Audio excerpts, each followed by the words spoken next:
Incoming Priority 1 Subspace Communication.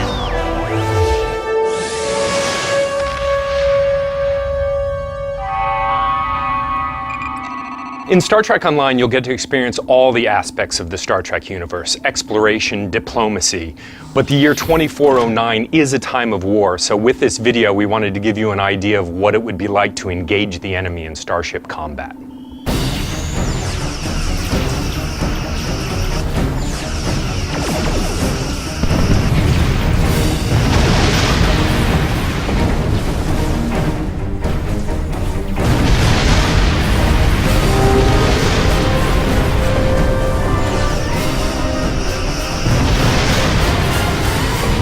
The most basic strategy in Starship combat is to maneuver your ship, use your energy weapons to bear on one section of your enemy's shields, knock those shields down, and then use your photon torpedoes on the exposed hull.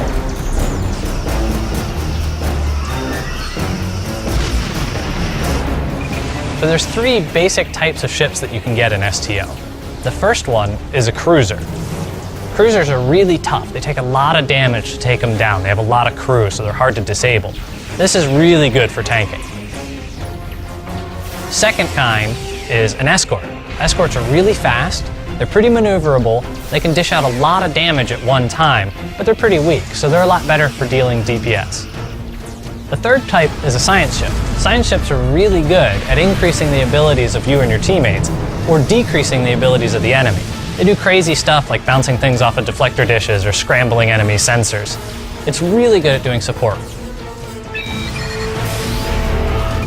So one of the additional ways you can customize your ship, instead of just customizing your crew, you can also customize the components that are on your ship. So for example, you and I may both have the same class of ship, but the items that I'm going to put on my ship might be different than yours. For example, some of the station mods that I put on my ship might impact my phasers or my torpedoes. There might even be a difference in our deflector dish, so some of your bridge officer powers, which you've also customized, may act differently depending on the gear that you've actually put in your ship, even though you and I have the same class of ship.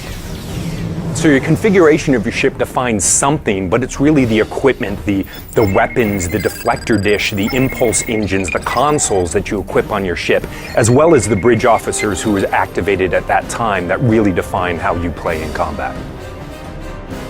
So your bridge officers in STO change how you play the game. You actually can select them, train them up, give them new abilities, they can learn abilities from new bridge officers, and they actually affect your powers that you have access to in space. For instance, you can have engineering bridge officers that are really good at fixing your ship or making it go faster. Those are the ones I tend to pick so that I can be a little more durable and have some escapability. But you can also get engineering bridge officers that will give you extra power to your engines or your weapons. Tactical officers will allow you to fire multiple torpedoes at once or really overload one phaser and shoot one giant beam of energy. Science guys will let you do things like mess up your enemy's sensors, make it so they can't target you, confuse whether or not they know who's a friend or a foe, or boost your friendly ships, make their shields better, make their sensors more effective.